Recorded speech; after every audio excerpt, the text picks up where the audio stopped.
Hello and welcome to the ROKER Report podcast in association with Sunderland Community Soup Kitchen. My name's Rich Spate and I'm joined for this third instalment of our post-Wembley analysis, chit-chat, reminiscence, celebration, whatever you want to call it, by Chris Wynn. How are you this morning, Chris? I'm better than the last time I recorded a pod, Rich. That's for sure. Yeah. I can speak. You sound it. I can see. I can think. I can process things. I've got my functional movement back, so I feel much better. And it's good to see you as well, because the last time I saw you, we were having an alcohol-fueled slavery conversation about how great our club was. So it's good to see you, mate. We certainly were, and I think we'll pick up on some of those themes actually.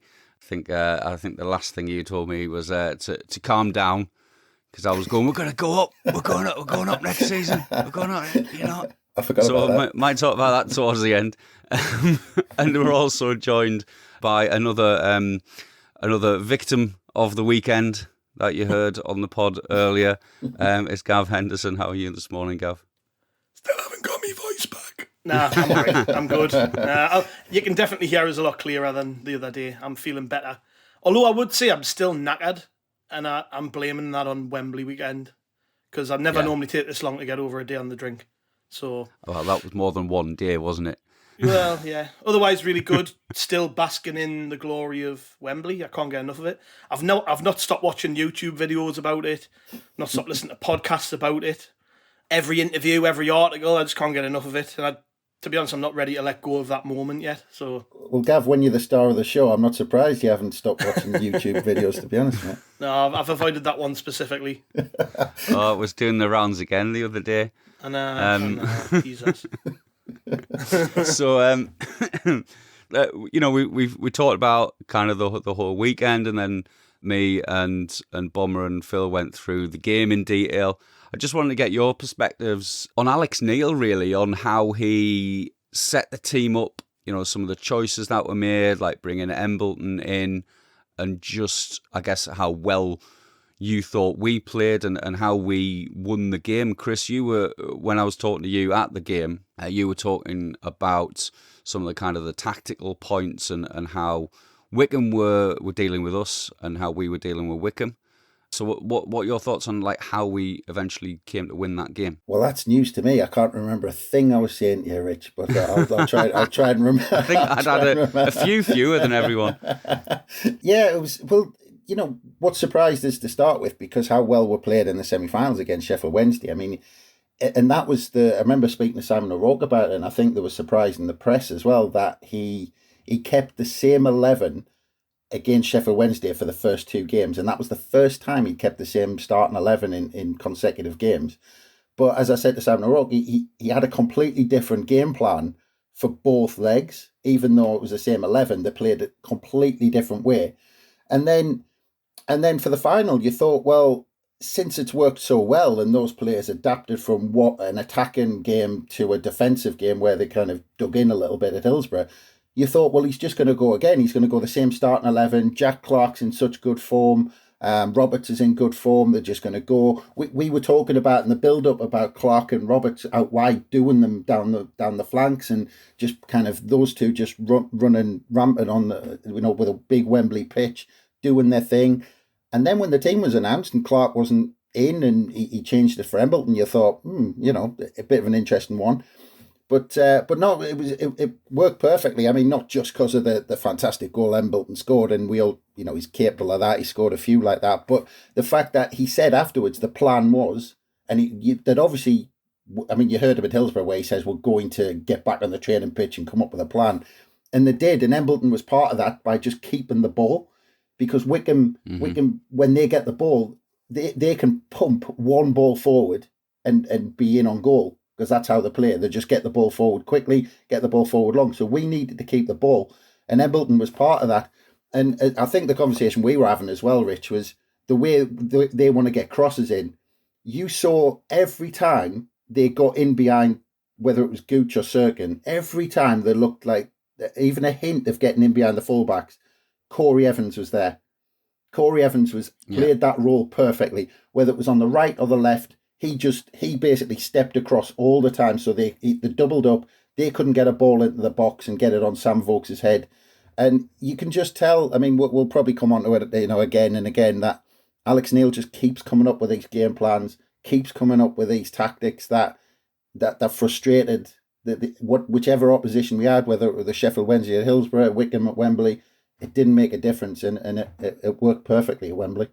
Gav, your thoughts on the way that Alex Neil prepares his team? Because I saw a tweet the other day saying he'd watched 16 Wycombe games in the lead up to this game, which someone said you wouldn't wish on your worst enemy. And I can certainly agree with that, having watched their semi-finals. The meticulousness of Alex Neil and that attention to detail and that willingness to change the team. Yeah. Do you think that has been that kind of the ability to choose horses for courses has been probably the thing that's marked him out, I guess, above Lee Johnson in terms of what we've achieved this season? I think there's a lot to it, but for me, I find that the way he handles himself, the way he approaches games, just everything about Alex Neil is Premier League, in my view. Mm-hmm. I mean, the meticulous nature, I use the word meticulous there, the meticulous nature of the way that he prepares for games isn't something you see at this level. And it's that combined with the attitude towards how you approach a game that makes him so good. And I mean, we were told this by Norwich fans and we were told this by Preston fans that Alex Neil is a very astute manager. And you can get thrown by the fact he's like 5'7", bald, grey-haired, Scottish.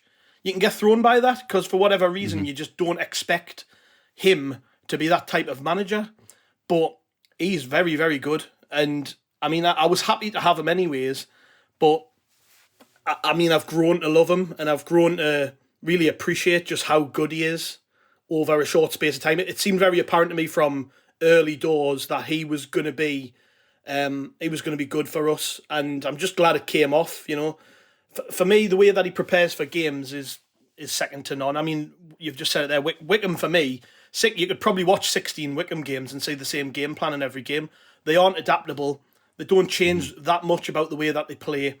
They've only got a very small squad really, and the players that Gareth Ainsworth recruits to play in his system, it's very specific. You know what I mean? You couldn't ask Wycombe, for instance, you saw this in the game on Saturday, right? They were 1-0 down, and his way of dealing with that as the time ticked away was to put 3 strikers up front, try and occupy the fact that we had, and I think it was Gooch for about 5 minutes of the game had to play centre-half, basically, because they had Hanlon, they had Akinfenwa and Vokes all playing up against the defenders, and their plan was literally get it, launch it, hope to pin us in around the box, maybe get a set piece, maybe get a knockdown. And Alex Neil's way of dealing with that was just to put Callum Doyle on. Luckily, it coincided with the second goal. And that was the thing that Wycombe did in the game. You know, they overcommitted going forward and we made them pay, ultimately. But Neil recognised that pretty quickly and he thought, well, even though it's 1-0, I'm going to put a centre-half on. Now, in the past, Sunderland managers will have done that and we'd have judged them for it. When, I forgot, how negative is he bringing on a defender? We're only 1-0 up. But with Alex Neil, you know exactly the thought process that's gone into everything that he's doing. And to me, I just think he's a cut above, and we're starting to.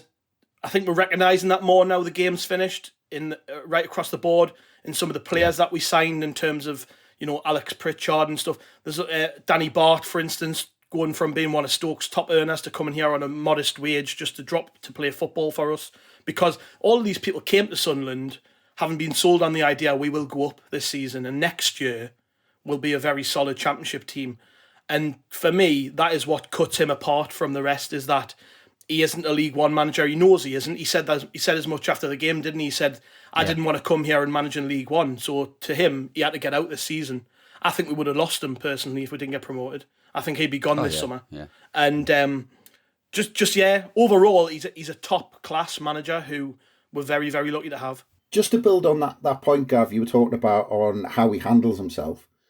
I was so impressed before in the build up to Wembley, just on how he was kind of lowballing the game.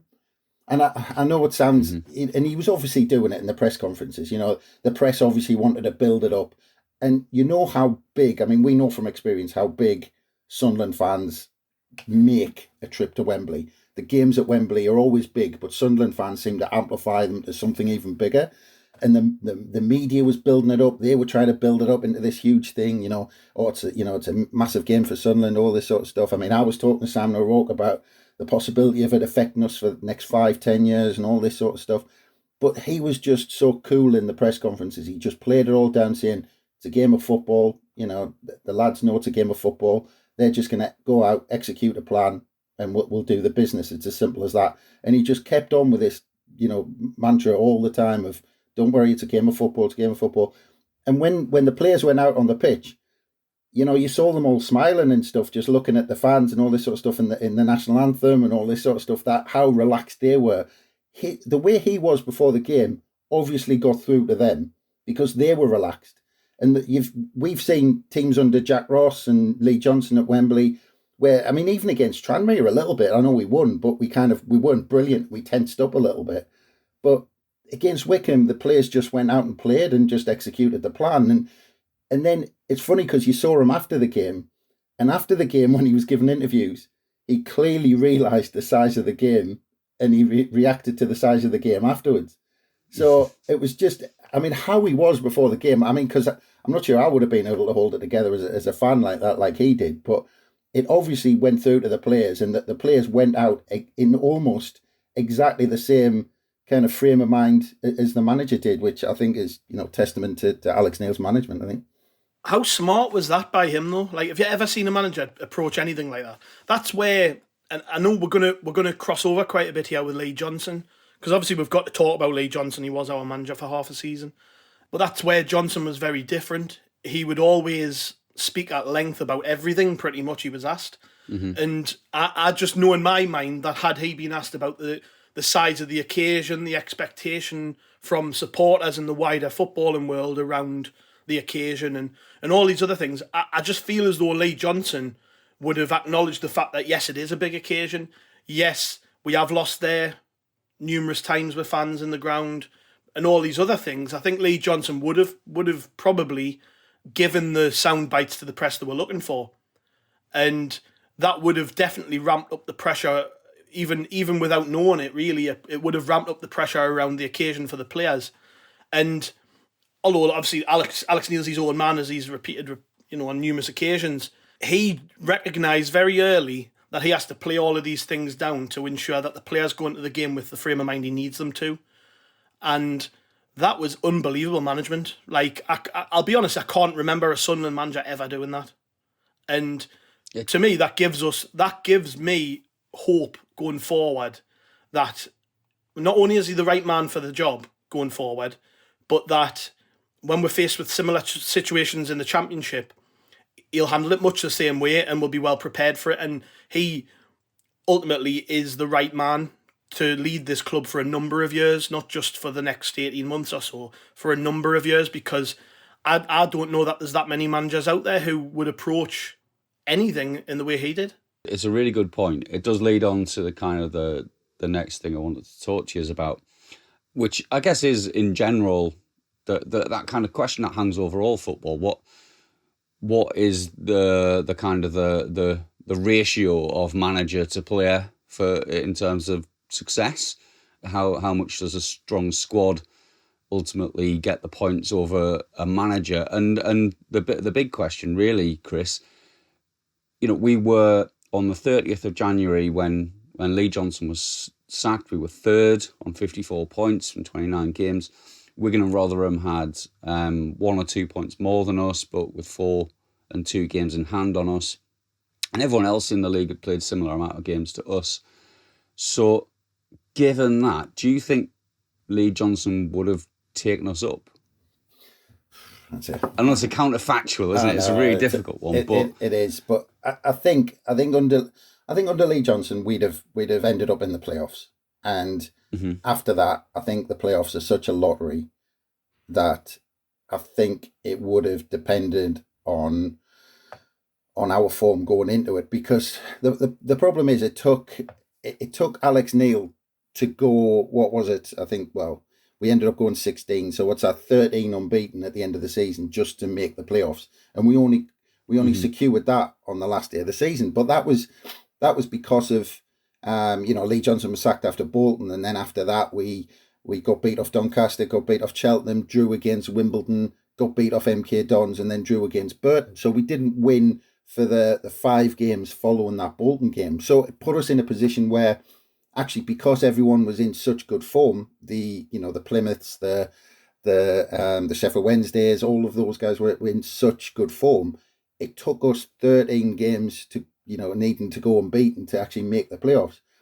But I don't think, because of the turmoil, and I think, again, go back to Simon O'Rourke, what he says, that the way that we dealt with Lee Johnson leaving in the build-up to that Doncaster game and the Cheltenham game, I think he hit the nail on the head, where if you're lining someone up, you line someone up. I know it doesn't sound great, and it might not be the best kind of the moral way to do it, but if we lined him up and went into the Doncaster and Cheltenham game with Lee Johnson in charge, we probably would have gotten at least 4 points in those games and maybe not needed to go on that run of 13 unbeaten to make the playoffs. So I still think if Lee Johnson had stayed, I still think we'd have made a playoffs. And with the playoffs, who knows? Because, a red card or a, goal off somebody's backside or the back of their head or something like that, anything can happen in the playoffs.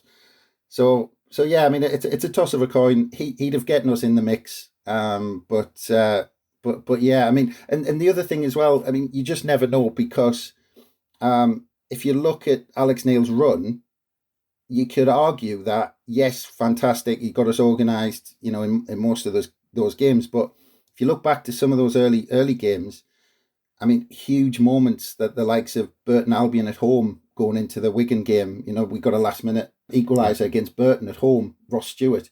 If we'd gone 2 straight defeats in Alex Neil's first 3 games, because he drew against Wimbledon, and then if he'd got beat off MK Dons and Burton at home, 2 straight home defeats going into that Wigan game. So that Ross Stewart goal against Burton was absolutely huge. And then you talk about the little bit of luck that you need on the way.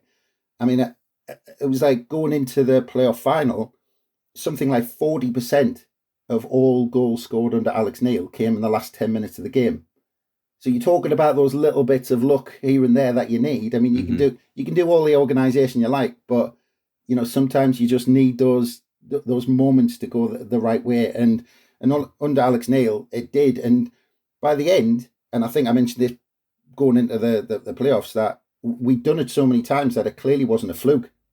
Alex Neil's trained these players to, doesn't matter if we're 1-1, 1-0 down or whatever going into the last few minutes.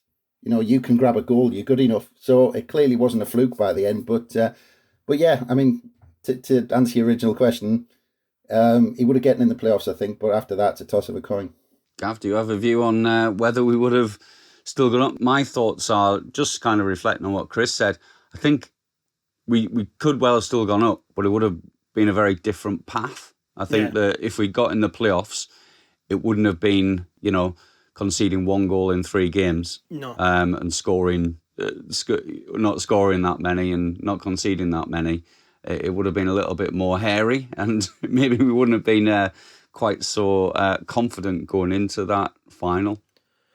I remember saying when he was appointed a couple of times that I just felt more confident that if we did end up in the playoffs, which at the time I'd sort of resigned myself to, that I was more confident of us navigating through it with Alex Neil than I would have been with Lee Johnson. That's not to say Lee Johnson wouldn't have won the playoffs. I just felt, even at the start of his reign, that we were more likely to get promoted with Alex Neil through the playoffs than we would with Lee Johnson.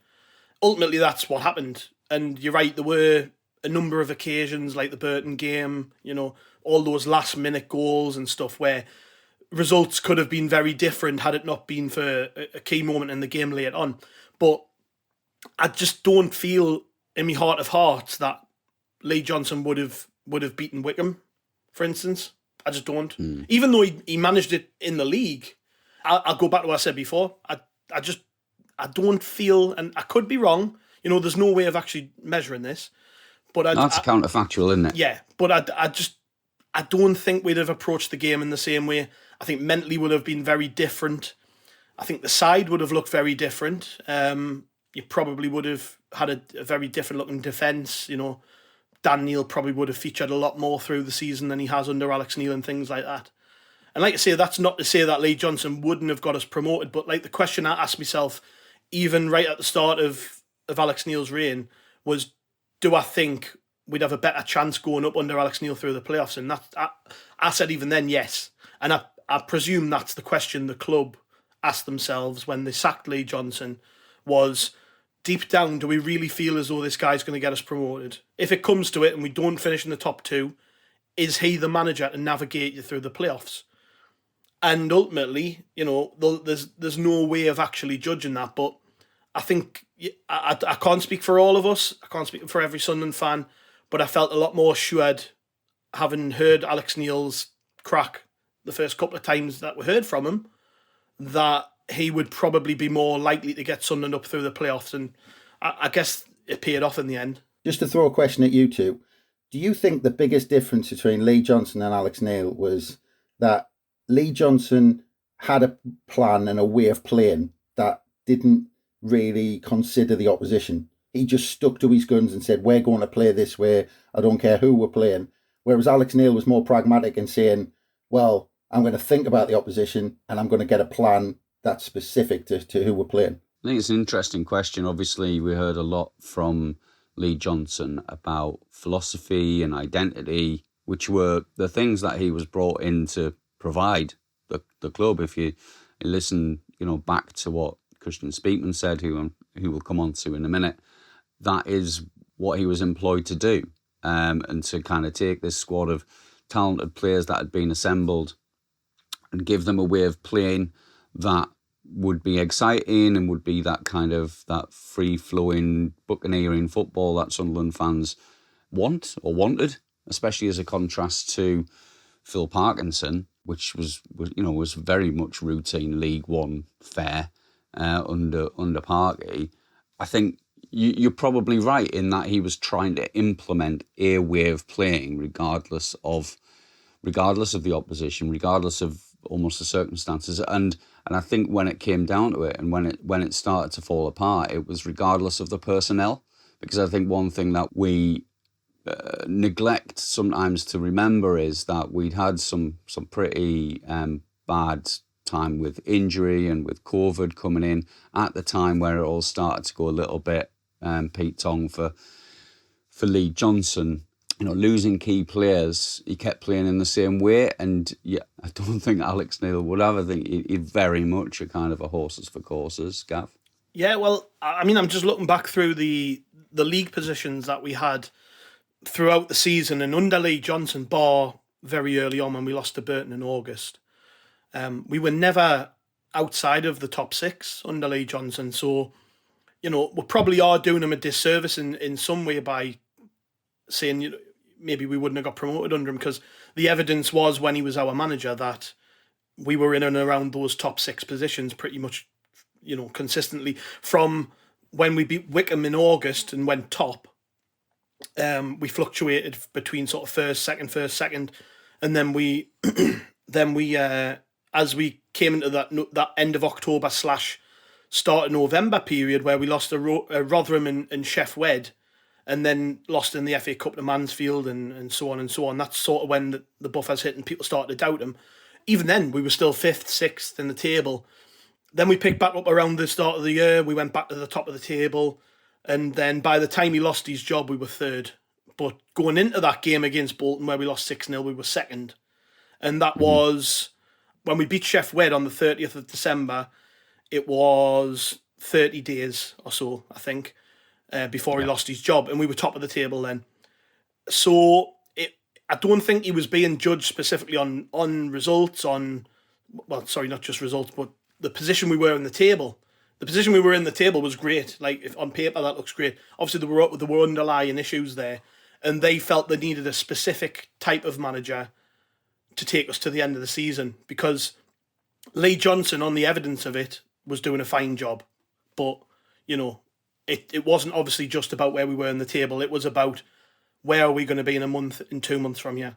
Then I guess we need to talk about Kristjaan Speakman if we're giving credit to the club for making the right change eventually, all right, there was those 2 games, that interregnum, I guess, between the 2 managers, which I think universally think was a bad move and probably cost us any chance of automatic promotion.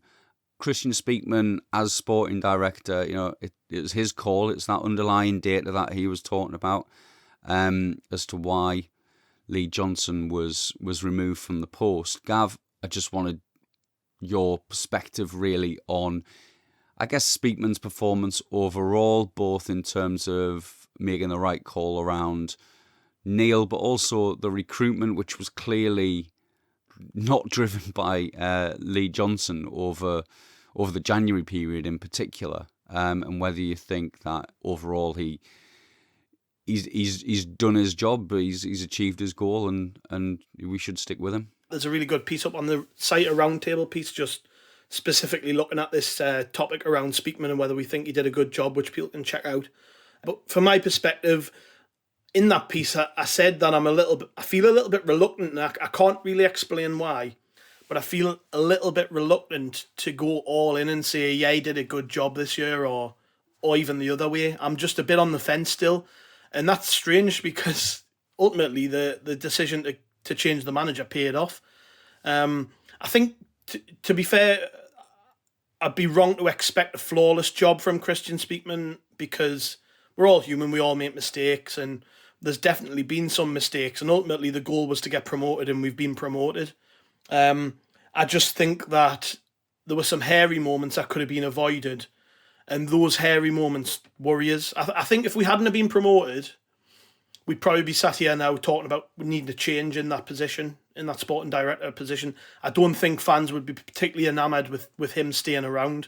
So that's the fine line that we're walking here, is that ultimately the way that we got promoted has probably saved his skin. But the decision to change Lee Johnson, that's multifaceted, isn't it? Because ultimately, who really pushed for that change? Was it just Speakman?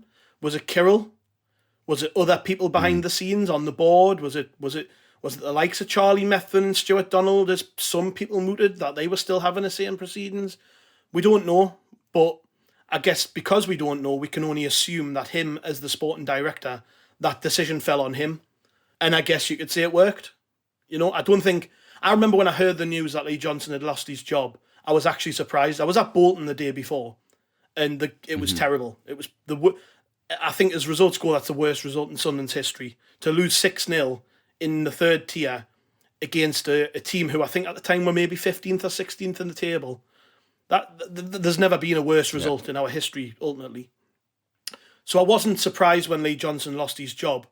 And Kristjaan Speakman, if it was Kristjaan Speakman who pushed for that change, he had big balls to make that decision. And you've got to say it paid off. But there were other things, weren't there, involved in this? I mean, there was the whole scenario with Jermaine Defoe signing, and the word we were getting back was that Lee Johnson didn't want Defoe and other people at the club did. And it was no coincidence that once Lee Johnson was gone, Defoe was signed pretty quickly.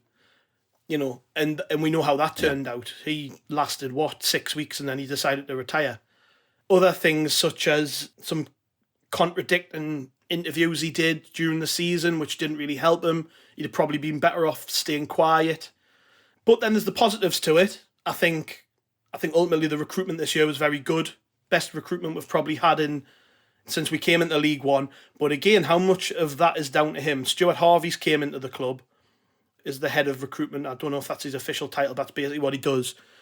And ever since he's came in, we've made some really astute signings. I think for instance, getting Alex Pritchard to come and play in League One was a big one, but I think even Pritchard himself said that it was mainly down to Lee Johnson. That Johnson told him, "I'll make you fall back in love with football," and he came to Sunderland on that basis. Danny Bart coming from Stoke on 25 grand a week as one of their top earners to play for Sunderland on 6 grand a week and to become a very important player for us as the season grew. Brilliant piece of business. Getting Patrick Roberts to drop to League One when he's got experience of pretty much every decent top league in Europe, it seems, and playing in the Champions League with Celtic and so on. That was a great piece of business. I think ultimately the business we've done this year has been very good, at different parts of the season. Callum Doyle, I know he didn't play so much under Alex Neil, but in the first part of the season was really important to how we played. And I could go on and on and on and on. I think that ultimately the recruitment was really good this year, and I think it would be unfair to put that just down to Speakman, because there were a lot of other players in the background, as I've just said. Lee Johnson had a part to play in it. I imagine Alex Neil may have had some part towards the end of January to play in one or two things. I don't know, because although he wasn't really in the job, I would imagine he had some say in what players were signed. There's a lot of people who deserve credit, so I've went the long way around saying it, but Kristjaan Speakman, I think, yeah, a decent job. I'm just still on the fence. I don't want to go all in on that. I think he's probably got a little bit more proving to do with us before we start saying, yeah, that he's done a really good job this year. Where do you stand on it, Chris, particularly on the kind of the recruitment side? Because he's broken his silence, because he hadn't really said anything since the appointment of Alex Neil, which is probably very sensible. But he's broken his silence. He's been talking about kind of future plans of recruitment. We will come on to the retention and the kind of departures list. Do you think there's been a well executed plan in terms of improving the squad, which I guess overall, when you look at the role of the sporting director, it's to improve all of the football side of the club, from the men's and the women's side, under 23s, all the age groups, but all in with the aim of getting the senior teams, moving up through the leagues. Do you think that in that respect he has significantly achieved, that goal of improving the quality of football that we've got? Well, I mean, if you're Kristjaan Speakman and anybody throws any sort of criticism your way, you can just turn around and say, well, in his first full season as director of football of Sunderland, he got us out of League One. Mm-hmm. That is the bottom line. That he can just come back with that reply. That with him as leading the way in terms of recruitment, putting that team together, he got us out of League One. So he can just come back with that reply. And if you look at the state we were in last summer, when all of those players who all, senior players, you look at Max Power, you look at Charlie White going on to win the league title in League One, they were good players. And you looked at the quality of players that we just released because we wanted to start again. I said at the time, it was a massive risk. It could have gone horribly wrong if they didn't get that recruitment, because they got rid of some really good players at that level. And they got close with us. They did get close to getting promoted with Sunderland. So, and we kind of cleared the board and started again.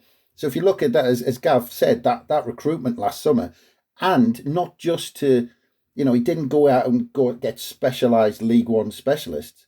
He got he got young players, not just from this country, but from around Europe, where, and I think I said at the time, we had like a squad of 21 players. And if you looked at that squad, like seven of that, so a third of the squad, were playing their first full season, Saturday, Tuesday, that they'd ever played in their careers.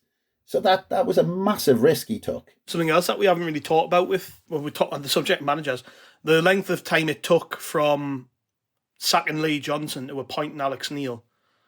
That's another thing I think slightly taints the overall perspective on Speakman, is that it wasn't very clear who they wanted to replace Lee Johnson with, ultimately, was it? No.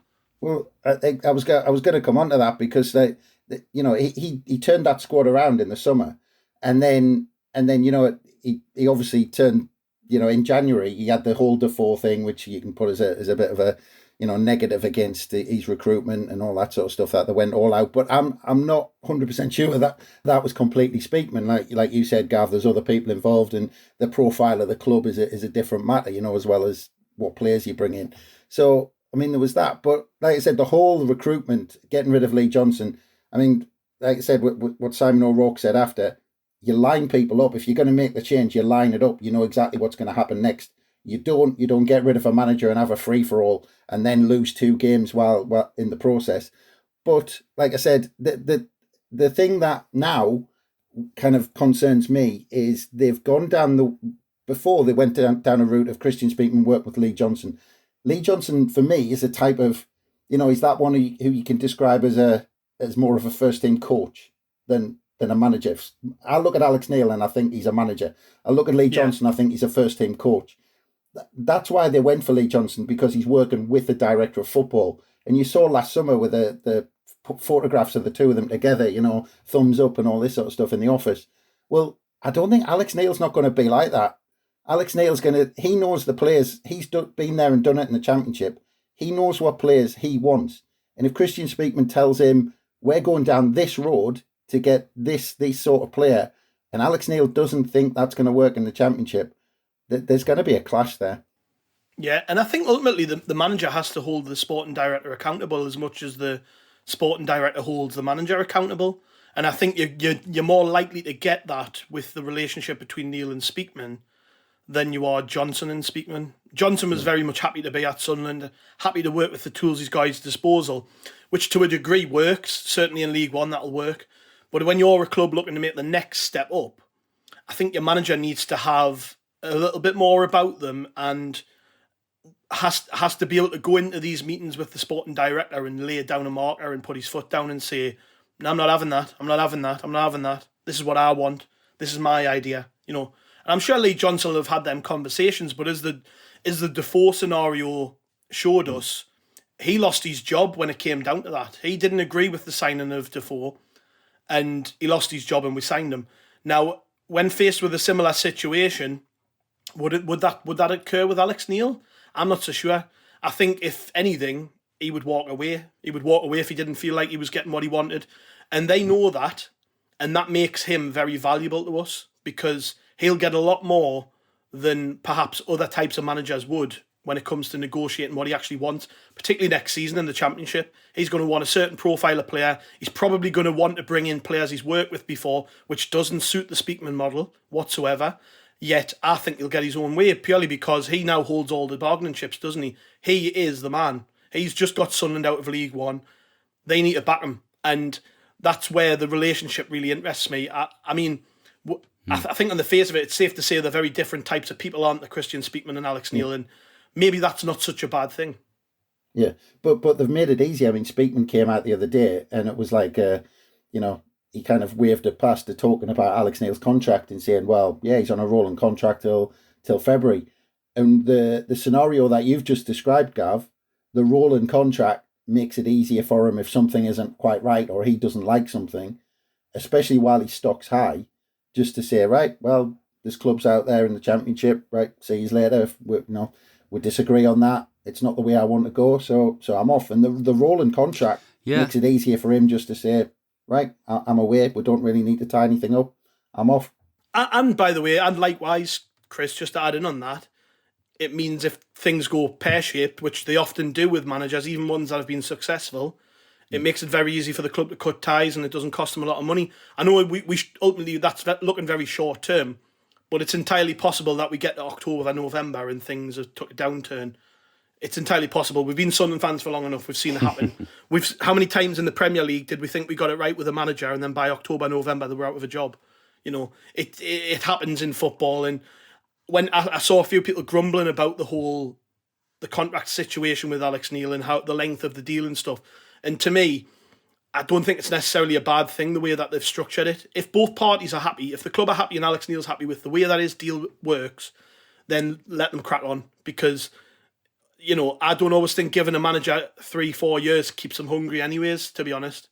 It's a comfort blanket. They know if they get sacked, they've got money coming to them, etc., etc. At least in this situation, it keeps everybody on their toes, keeps everyone hungry, and if worst comes to worst, it's not going to kill the club financially. We're getting rid of him, essentially. Yeah, completely. And it kind of brings us to our next point about contracts, about, retaining people, letting people go. The retained list was announced. Some big name departures, but I don't think very many shocks in that. Obviously, Aidan McGeady leaving the club is probably the biggest. Well, it certainly is the biggest. 150 games for the club, and a great servant. Also, Lee Burge leaving the club as well. Bennett Jamajli and the loanees returning as well. Chris, what's your view on both the kind of the people we've let go, but also those 3 contracts that have been offered to people coming to the end of it, and Lyndon Gooch, Bailey Wright, and Patrick Roberts.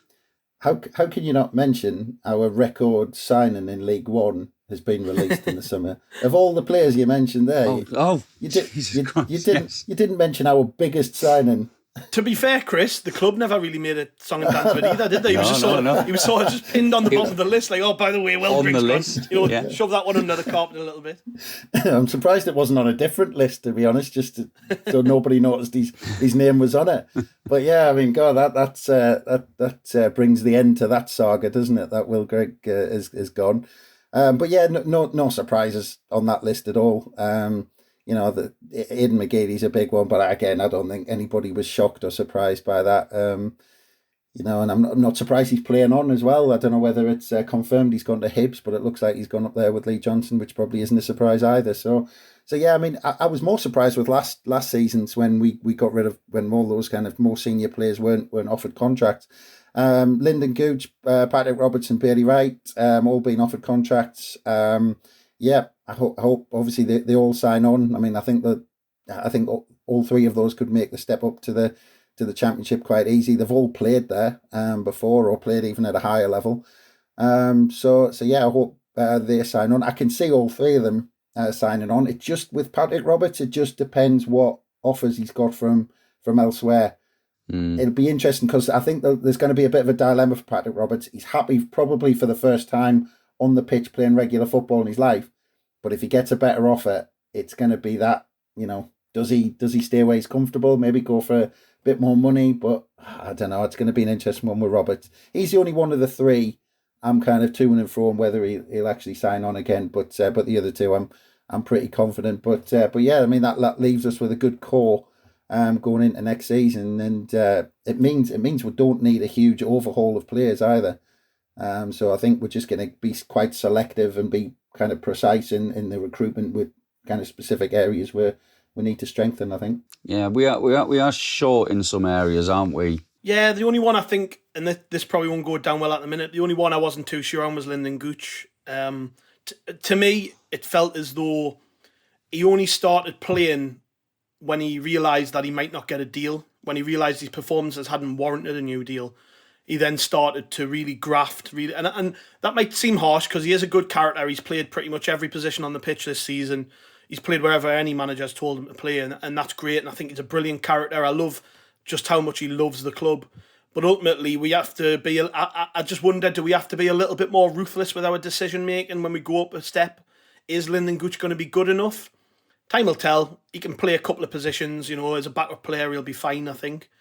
But the thing that just concerned me a little bit about Gooch was the fact that he only really started playing for a new contract towards the end of the season. Like, where was that Lyndon Gooch all season? Had he played like he did in that run-in and in the final and the semi-finals and stuff, had he played like that all season, I would have had no doubt in my mind that he was worthy of a new deal.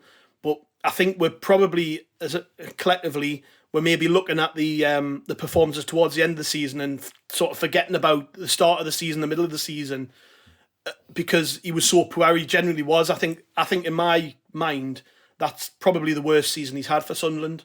I don't think he scored a goal, handful of assists maybe. You expect a little bit more from Lyndon Gooch if he's going to make the step up. But I think a big part of next season's thinking will be we need a lot of characters in the team to ensure we don't go straight back down. That's the first aim. I know that me and a lot of other fans are expecting us to do a little bit better than that.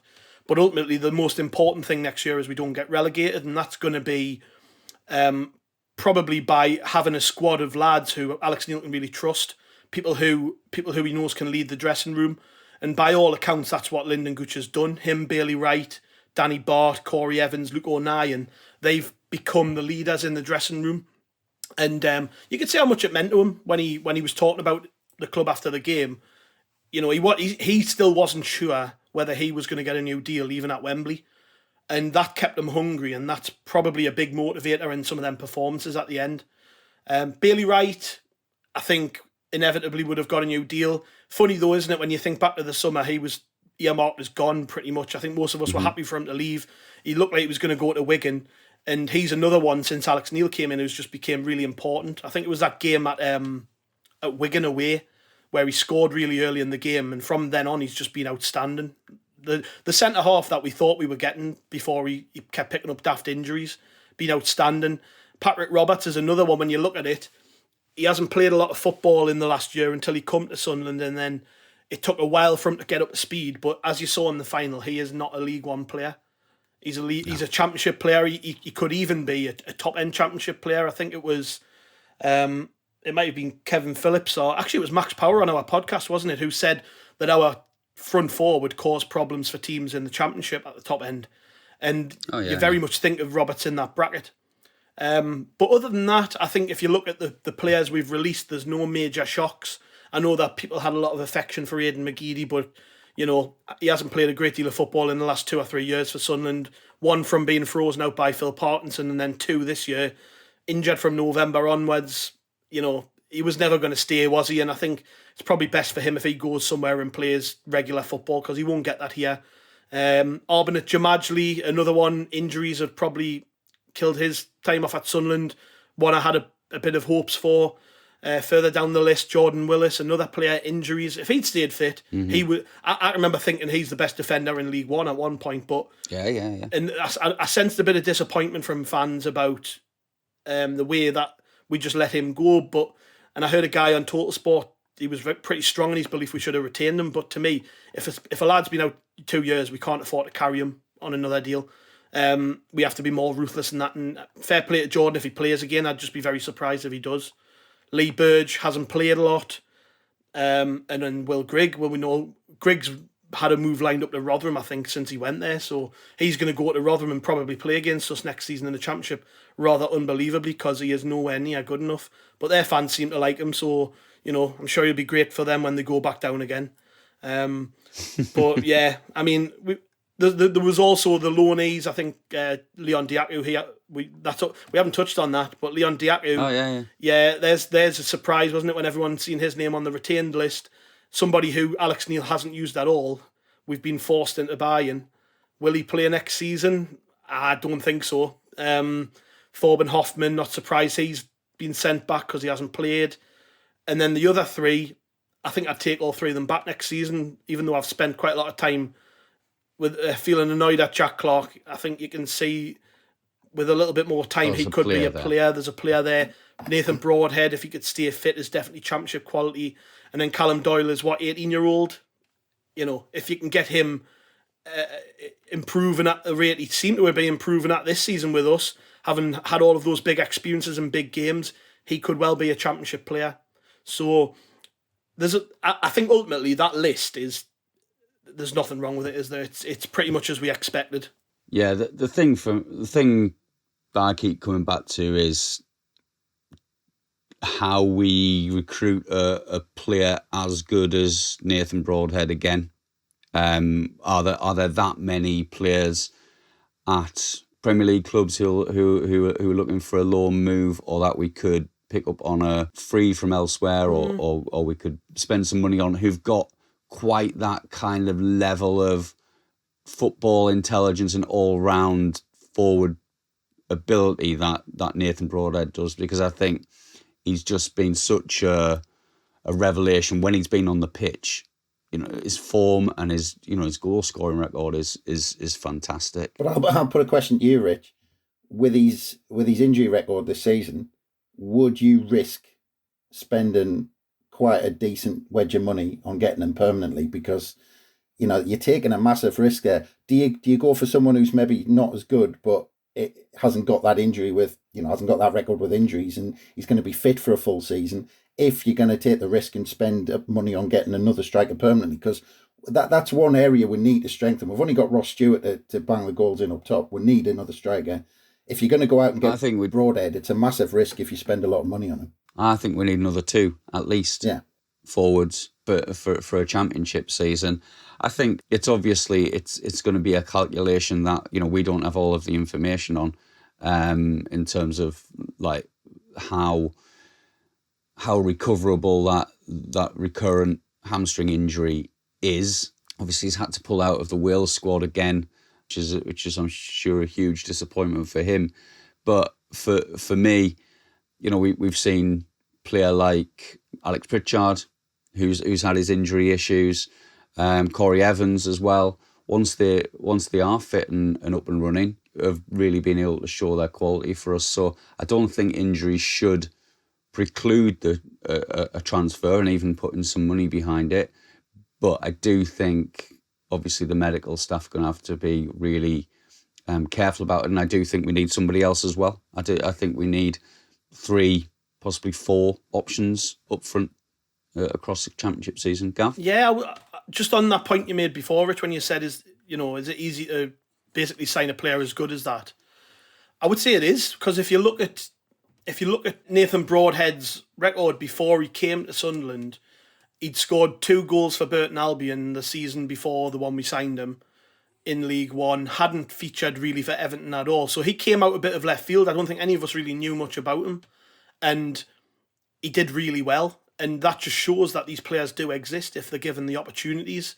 I think one thing I would say is that the Championship's a very different league. Obviously, Ross Stewart is built as a lone striker. We're going to need 2 strikers. But I just wonder, are we going to be looking more at the calibre of an Alex Pritchard, of a Danny Bart, when it comes to recruiting, than we are maybe these young kids from academy sides? Now, we will, I would imagine, sign players from the 23 sides of the Premier League clubs, or sort of players on the fringes of Premier League clubs who are willing to make the step down to come to a big club in the Championship, which is what we'll be.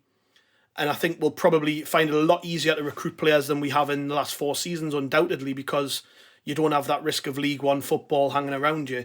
So I think we are probably more likely to go out there and even look at Premier League clubs or teams who've just been relegated from the Prem, or teams in the Championship who have had big budgets in the last 3 years and now no longer have parachute payments, i.e. a Stoke City, like we did with Danny Bart.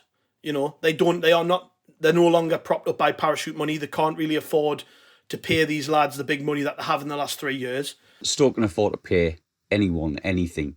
They've got the owners behind them who can just but then pump money in. But then there's FPP, isn't there? And Well, financial yeah. fair play, sorry. And you look at the way that we recruited, say, Danny Bart, who was a regular in their team, but one of their top earners, and they had to get rid. What I'm saying is that there are options there now that weren't there before, maybe. And you can look at some of those teams that are either around the bottom end of the Prem, or the teams who've just dropped out, and they've got players that they need to cut loose who are on big money.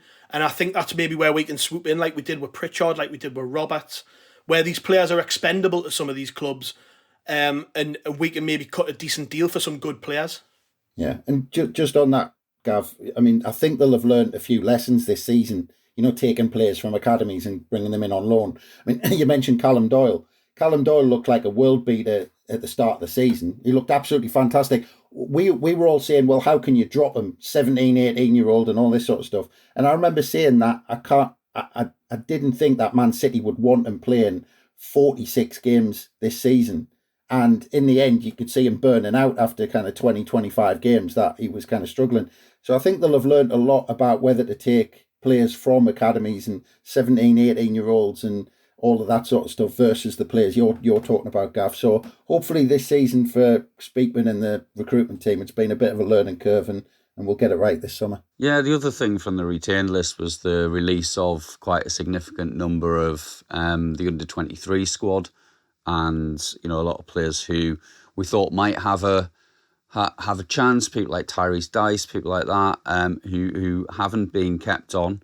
And so it's going to be a really busy summer actually across the whole club, across all the different squads as well, because I know there's going to have to be movement in the 23s, in the women's squad as well. They're going to be bringing in new players and trying to develop all aspects of the football club. Gav, do you want to come in for one last point? Yeah, just on the 23s, Rich, I think now we've jumped up a league, it changes how that sort of works, doesn't it? One, we probably have a bigger budget to recruit better players. 2, there's probably going to be less room in the senior side for young lads to get a chance, unfortunately. And 3, I think we've had to be more ruthless. We've probably had to look at lads like Patrick Almond, who a lot of us thought might make a step up and so on, and thought, well, maybe, now we've jumped in the league. Are these lads ever really going to be the Championship players? Probably not. It's probably for their benefit that we let them go. You know, Tyrese Dice, Will Harris, these lads who have probably stood out a little bit more, they're ultimately not going to be good enough for where we're going. So it's best for them if we let them go. And I think the approach from the 23 side of things now is probably to just progress the under 18s players into the 23s and maybe see if we can get some of the better players out on loan as well. So that's maybe where they're looking at. I think that retained list might have been a little bit different had we not got promoted. There might have been one or two that got an extra year. So they'll be feeling a little bit hard done by. But I think, like I said before, ultimately, it's not a great surprise. And really, when you look at the performance of the 23s this year, it hasn't been good enough. They've lost too many games. And, you know, they're going to be looking at that and thinking, yeah, we need a reset in the summer. So best of luck to those lads. Of course, they're going to go and probably play senior football somewhere else. And I'm sure they'll be back to haunt us if they're any good. Absolutely. I got like John Egan kind of going through my head at the minute. Like, Mandron was the one I was thinking of. Yeah. So thanks to you both for your time this morning. It's been a long one, but plenty of positive stuff to talk about. Plenty of positive things on the ROKERReport.com website as well. Loads of interesting articles, analysis, some views from fans as well about their experiences at Wembley. So keep those coming in because they're really lovely to read, actually, and kind of really emotional and some great pictures out there as well. So keep sharing your stuff from Wembley. Let's keep this positivity going. Let's keep the momentum going over the summer. I'm sure we'll be back with another pod soon. So thanks a lot for your time this morning, Chris. Cheers, Rich. Enjoyed it. And cheers, Gav. No bother, mate. Thanks. And we'll speak to you soon. See you around.